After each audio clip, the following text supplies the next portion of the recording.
ఉదయం వెళ్ళిన అమ్మ ఇంకా రాకపోవడం ఏంటి? అసలు ఎక్కడికి వెళ్ళినట్టు? ఏయ్, నీకు అసలు కొంచెమైనా బుద్ధి ఉందా? అవతల అమ్మ రాలేదని నేను టెన్షన్ పడుతుంటే నీకు కామెడీలు కావాల్సి వచ్చిందా? అబ్బాబ్బాబ్బా, ఏం టేస్ట్ ఏం టేస్ట్. ఒరే తమ్ముడు, ఈ స్వీట్ టేస్ట్ చేయరా. ఇలా నోట్లో వేసుకున్నావు అనుకో అలా కరిగిపోతుంది. ఒక్కసారి టేస్ట్ చేసావంటే మొత్తం నాకే కావాలంటావు. నువ్వు అసలు కూతురువేనా? అమ్మకే రెండు డౌట్ నీకొచ్చిందేంట్రా? లేకపోతే అమ్మ బయటికి వెళ్ళింది, ఇప్పుడు దాకా రాలేదు. కొంచెమైనా ఆలోచించావా? ఓ, అమ్మ గురించా? సూపర్ మార్కెట్ కి వెళ్ళొస్తానని వెళ్ళిందిరా. అలాగే ఏ సినిమాకో వెళ్ళుంటుందిలే, వచ్చేస్తుంటుందిలే గాని నువ్వేం టెన్షన్ పడుకు. ముందు స్వీట్ తిన్ను. స్వీట్ తినే మూడ్లో ఉన్నానా నేను? కొంచెమైనా టెన్షన్ లేదా నీకు? ఇంటికి రాంది మన అమ్మక్క.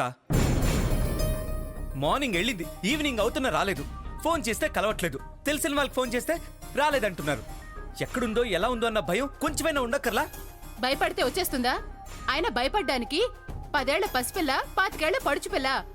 ముసలమ్మాయి కదా, ఏం కాదులేరా. ఛీ! ఆకారం మాత్రం ఆడదాన్ని తెచ్చినా మనసు మాత్రం మగాడిది ఇచ్చాడు ఆ దేవుడు. కొంచెం కూడా సెంటిమెంట్స్ లేవు. అమ్మా అమ్మా, ఏమైంది? ఈ కట్లేంటమ్మా? అమ్మా, చిన్న యాక్సిడెంట్ అయింది నాన్న. యాక్సిడెంటా?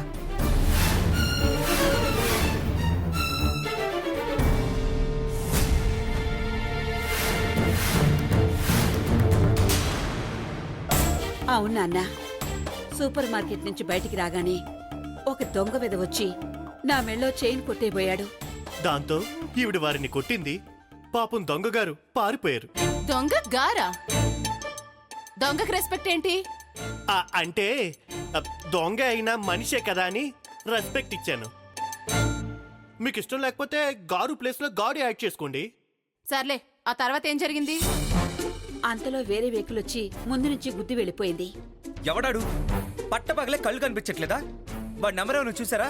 ఆ ఫోన్ జేబులో ఉంది కదా, చూడలేదు. నేను అడిగింది వెహికల్ నంబర్. అబ్బా, ఏదో ఒకట్లే నాన్న, వదిలేసే. ఆ? దెబ్బ తలకి తగిలితే కళ్ళకు కట్లు కట్టడం ఏంటి?